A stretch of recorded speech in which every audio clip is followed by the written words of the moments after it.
Assalamualaikum warahmatullahi wabarakatuh. Halo guys, kembali lagi bersama saya Bobby Herian. Kali ini kita akan kembali mengomentari video dari Filkah yang berjudul Pelita Excelsior tidak akan menang melawan Usake Nama. Kita akan langsung tonton videonya, habis itu akan kita komentari guys. Halo teman-teman, berjumpa lagi dengan saya Brother Peel.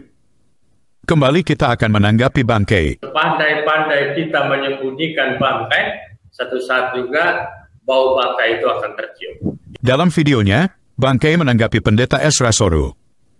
Di sana, bangkai ngeles seperti bajai. Padahal sangat jelas dalam videonya, dia berkata tidak pernah ada dalam Bible Yesus menebus dosa manusia. Karena kita berhadapan dengan manusia yang licin, bukti apapun yang kita katakan bangkai pasti ada saja alasan ngeles. Seperti sebelumnya dia katakan jarak Torino ke Vatikan katanya 40-50 km. Pas kita cek faktanya ternyata jarak yang benar 700-an kilo. Lalu bangkai datang dengan jurus ngelesnya. Kemarin rame lagi tuh, katanya Kainama itu bohong itu. Padahal Kainama udah jawab di Ustaz Aditya. Saya udah pernah jawab ya, bahwa mereka itu potong saya punya video, dia bilang katanya saya dari Torino.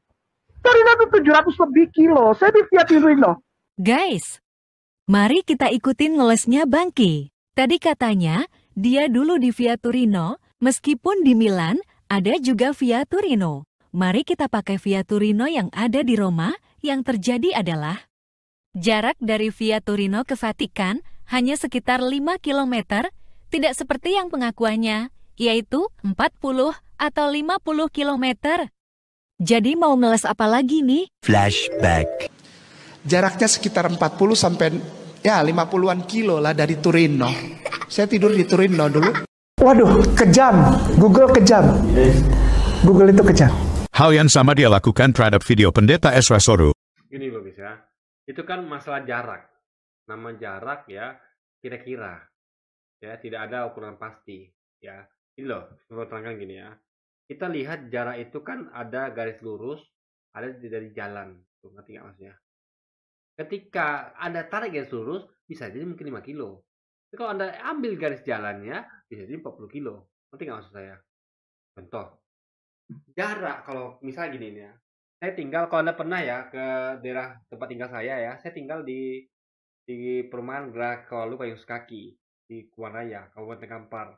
Itu dari saya ke tempat pusat kota, yaitu di Sudirman, itu saya lupa persis jumlahnya, tapi kalau Anda tarik garis lurus, itu akan lebih dekat dibandingkan kalau kita lewat jalan yang biasa. Karena kita kan nggak mungkin pakai helikopter, kita kan pakai motor, pakai mobil. Itu nggak mungkin kita tuh ambil kayak lurus. Kita akan muter-muter lewat jalan ini, ke sana lagi, muter lagi. Karena jalan itu kan dibuat tentu tidak sembarangan, tidak sembarangan. Kalau kan nggak mungkin buat jalan tuh lurus sesuai dengan Anda maunya dari titik A ke titik B, buat garis lurus kan nggak begitu. Tentu Anda harus jalan itu kadang mutar dulu kayak saya ya. Karena kalau kita tarik lurus itu lebih dekat, jarak saya ke kota itu dekat guys. Itu karena memang mutar dulu ke bentar ya, ke timur. Jadi jalan rumah saya gini ya, sarankan ya. Ini kalau sebenarnya kalau dari rumah saya ke pusat kota itu tarik garis lurus kira-kira dari arah ke timur dengan timur ke utara. Jadi timur utara, kalau Anda bayangkan ya, antara timur utara itu tengah-tengah itu ya, apa namanya itu, Tenggara, saya lupa tuh guys ya, arahnya itu kalau tarik garis lurus sampai kota. Tapi karena tidak ada jalan yang begitu, ya jalannya muter-muter. Jadi keluar di komplek rumah saya itu kita sama ke arah, malah ke arah apa dulu guys? Ke arah barat dulu bahkan. Harusnya kan kalau kita tuh mau belok-belok gitu, fokus ke arah antara timur sama utara. Harusnya kan kita kan ngambil ke barat dulu, itu kan melenceng. Tapi gimana lagi? Karena jalan langsung ke utara atau timur nggak ada, ya kita ke barat dulu untuk menuju ke jalan besar. Nanti dari barat udah sekitar berapa kilo, kita baru belok kanan ke arah utara. Nah, bayangkan itu coba. Jadi alih-alih langsung ke utara atau ke timur, biar dapat tengah-tengahnya, itu ya udah belok juga guys. Kalau Anda ambil garis lurus ke utara, baru ke barat, itu kan berarti kan letter L. Atau kalau Anda bisa bayangkan ini ya, atau Anda ambil dari garis barat, timur, baik lurus, lalu Anda belok ke utara, tetap itu letter L. Berarti kamu garis lurus itu. Langsung tarik lurus menuju ke tenggara, saya lupa tuh guys. Pokoknya antara utara dengan timur itulah tengah-tengah itu.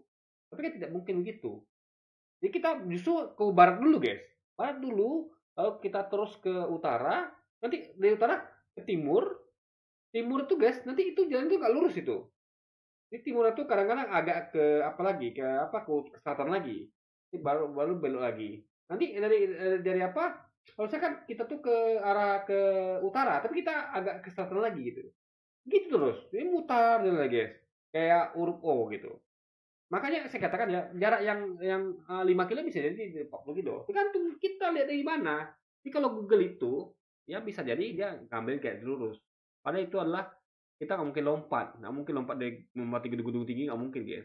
Untuk kita harus lewat jalan. Nah, jalan itu mungkin lewat jalan itu bisa 40 kilo. Makanya ini semua relatif gitu. Jadi bukan itu patokannya, bukan itu. Anda nggak bisa mengatakan sesuatu itu kecuali kalau misalnya Anda mengambil itu sesuatu yang patokan jelas. Misalnya saya jalan 40 kilo adalah lewat jalan ini, lalu jalan itu jelas tuh 40 kilonya. Karena kalau dari rumah saya ke kota itu kalau lewat jalan yang jalannya ada 2, guys ya, banyak sebenarnya. Tapi kalau kita ambil game besar itu adalah 2 jalan, lewat jalan Sukakarya sama Kubangraya itu beda kilonya tuh. Yang lewat Kubangraya kayaknya lebih dekat dibandingkan lewat Sukakarya lebih jauh. Itu pasti beda di belah kiloannya gitu. Jadi itu aja sudah berbeda, guys. Apalagi kalau kita tuh lewat banyak jalan tikus. Maka saya sampaikan ini jalan mana dulu yang dilewati oleh Kenama ini. Itu harus dipahami. Jangan-jangan Google Map itu metodenya adalah garis lurus, guys. Itu yang perlu dipahami ya. Logika berpikirnya. Jelas-jelas dalam videonya dia katakan Bible. Artinya kalau Bible itu berisi perjanjian lama dan perjanjian baru.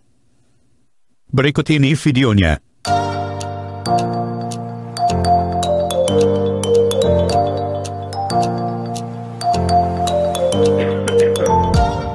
Kristus itu manusia yang di anointing atau anointing bahasa gereja, bahasa Inggris tapi menjadi bahasa dasar gereja.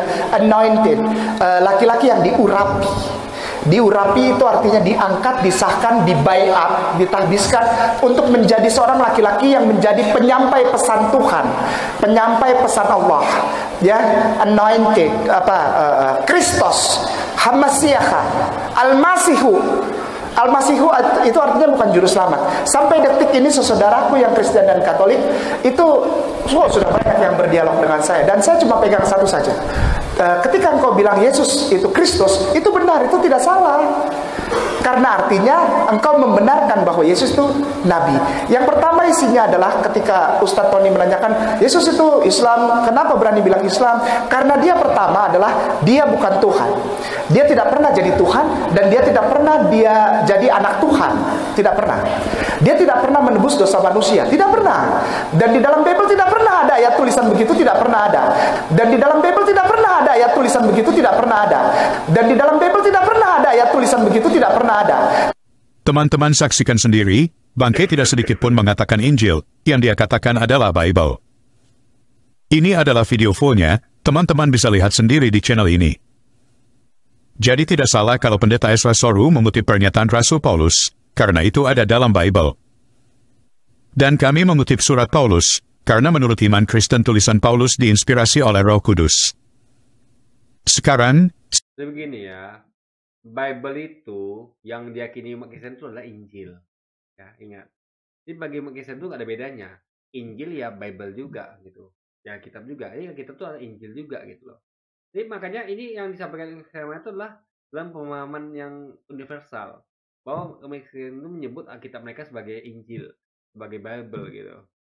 Ya kan, ngerti nggak maksudnya? Ya. Jadi kalau Anda ngomong apa sih kita memang Kristen ya Injil. Ya, nama lainnya adalah Alkitab, Bible. Itu hal yang harus dipahami gitu.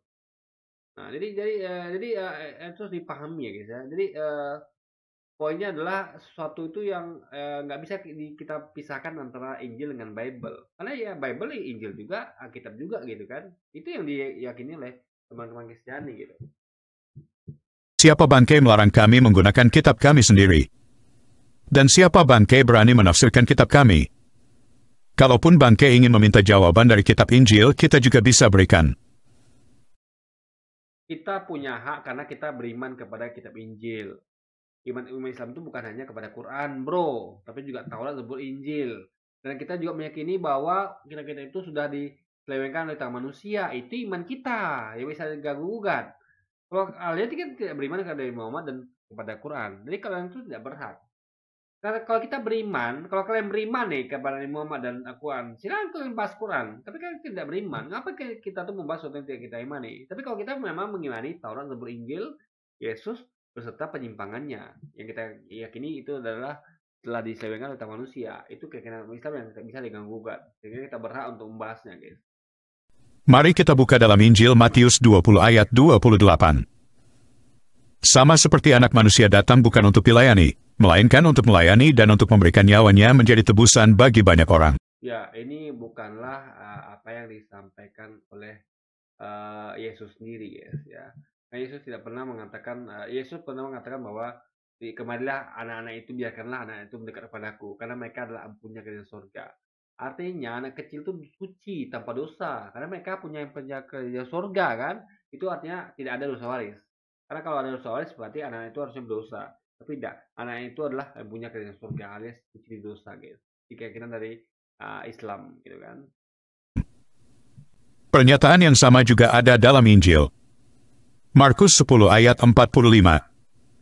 Karena anak manusia juga datang bukan untuk dilayani, melainkan untuk melayani dan untuk memberikan nyawanya menjadi tebusan bagi banyak orang. Kalau Bangkei tidak terima data dari pendeta Ezra, hanya karena mengutip dari surat Rasul. Terus lagi, tebusan bagi banyak orang ini tebusan apa dulu? Ya, tebusan apa dulu? Kalau martir, ya oke. Misalnya kayak apa namanya ya, kayak seorang nabi pasang badan demi umatnya, itu hal wajar, ya kan? Jadi kayak misalnya kayak demi menyelamatkan umatnya ya, nabi jadi martir, itu biasa gitu kan. Jadi sekarang tebusan apa dulu gitu, itu harus dipahami ya, nyawanya sebagai, jadi kayak kita nih, kayak misalnya pejuang kemerdekaan, misalnya diancam nih warga setempat, kalian serahkan itu si Pitung, kalau tidak kalian semua akan mati. Datang si Pitung menyerahkan nyawanya, nyawaku adalah tebusan bagi semua. Artinya dia ingin menyelamatkan semuanya, dia sebagai gantinya gitu loh. Jadi ini bukan, nggak ada hubungan sama dosa, nggak ada. Tapi biar yang lain itu tidak apa ya, ibaratnya semua itu tidak ikutan dia gitu. Sama kayak misalnya waktu kejadian kayak Yesus tuh memerintahkan muridnya untuk beli pedang, dan pedang itu digunakan muridnya untuk nebas di kuping dari tentara Romawi yang hendak menangkapnya. Lalu Yesus di cerita itu kan Yesus menyerahkan dirinya biar muridnya selamat. Maka dia sembuhkan kuping orang itu. Kalau tidak kan muridnya kena tebas juga muridnya. Kalau dendam itu terlalu Romawi gimana? Kalau marah itu yang kena bukan Yesus aja, tapi muridnya juga kena. Tapi Yesus pasang badan sehingga muridnya selamat, sehingga hanya dia yang ditangkap gitu kan. Paulus. Lalu bagaimana dengan pernyataan Yesus sendiri pada Injil Matius dan Markus tadi? Apakah Bangkei mau meles lagi? Pasti Bangkei akan playing victim dan mengaku kita hanya bisa nyerang pribadi. Padahal kita sudah tunjukkan bukti yang valid. Tapi namanya juga Bangkei, bisanya cuma ngeles dan mencari pembenaran. Berikut cuplikan pernyataan pendeta Ezra Soru. Ketika Ustadz Tony menanyakan, Yesus itu Islam, kenapa berani bilang Islam? Karena dia tidak pernah menebus dosa manusia. Tidak pernah. Dan di dalam Bible tidak pernah ada ayat tulisan begitu, tidak pernah ada. Tidak ada. Tidak ada. Di dalam Bible tidak pernah ada.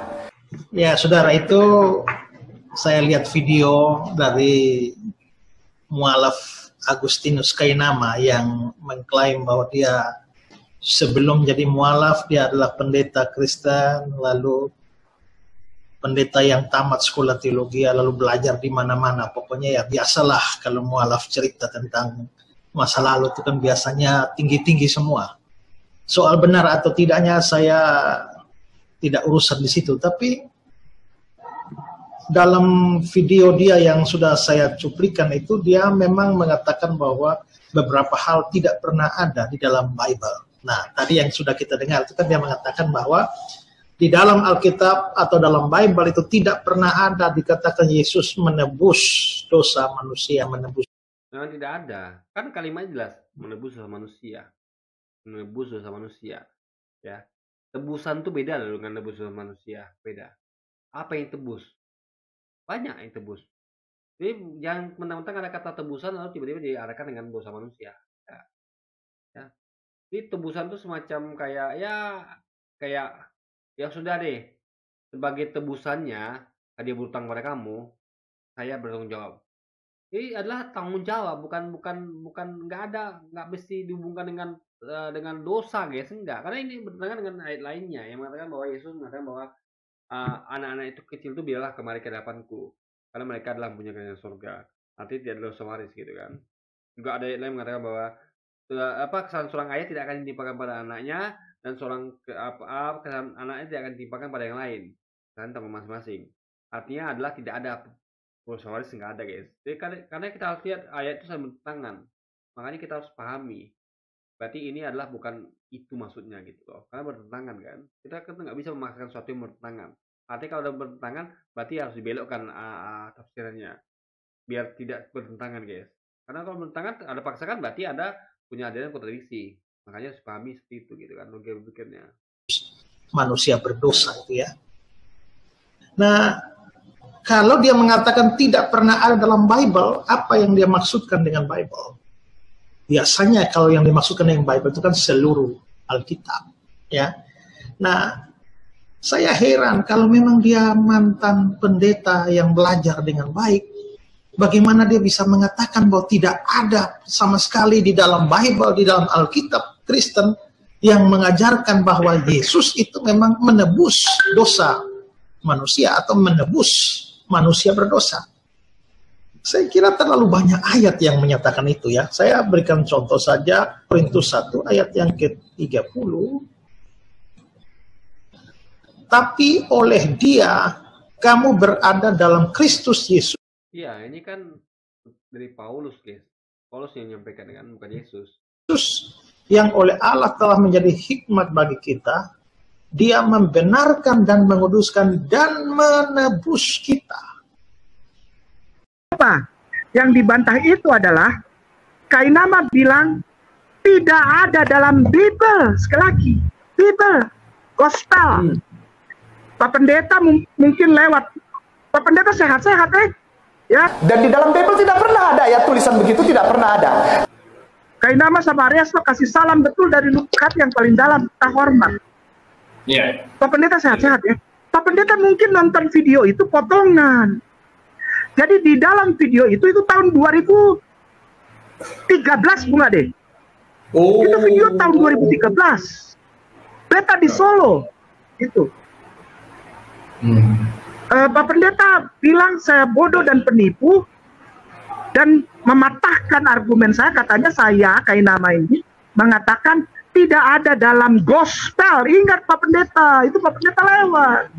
Dan di dalam Bible tidak pernah ada ya tulisan begitu, tidak pernah ada. Ada dalam Gospel. Ingat Pak Pendeta, itu Pak Pendeta lewat. Dan di dalam Bible tidak pernah ada ya tulisan begitu, tidak pernah ada. Ada dalam Gospel. Ingat Pak Pendeta, itu Pak Pendeta lewat. Gak didengerin. Tidak ada dalam Gospel. Yesus mengaku sebagai juru selamat menebus dosa manusia, dosanya. Emang ada? Yesus bilang, aku menebus dosamu, mati di kayu salib. Nggak ada. Tidak ada. Oke teman-teman, demikian tanggapan kita terhadap pernyataan Bangke. Semoga Jadi poinnya adalah yang selalu kita tuh mengatakan bahwa harus ada rujukan Yesus. Gak bisa kita pakai kata-kata Paulus tuh kalau tidak ada rujukan Yesus. Ini semuanya saya sampaikan ya. Ketika Paulus mengatakan bahwa la ilaha illallah itu rujukan Yesus ada, kita benarkan. Kita fair mengatakan itu benar. Juga kita Paulus mengajarkan tentang jilbab itu rujukan dengan Yesus ada, dan kita benarkan. Ketika tentang Trinitas tidak ada rujukan Yesus, ya kita benarkan.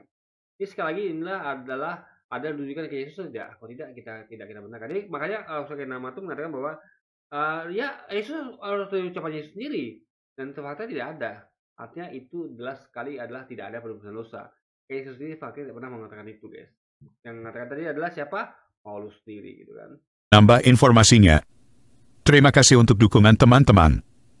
Tuhan Yesus memberkati. Sekali lagi nama saya Kainama, saya biasa dipanggil Kay. Yo, bro, pill in the house.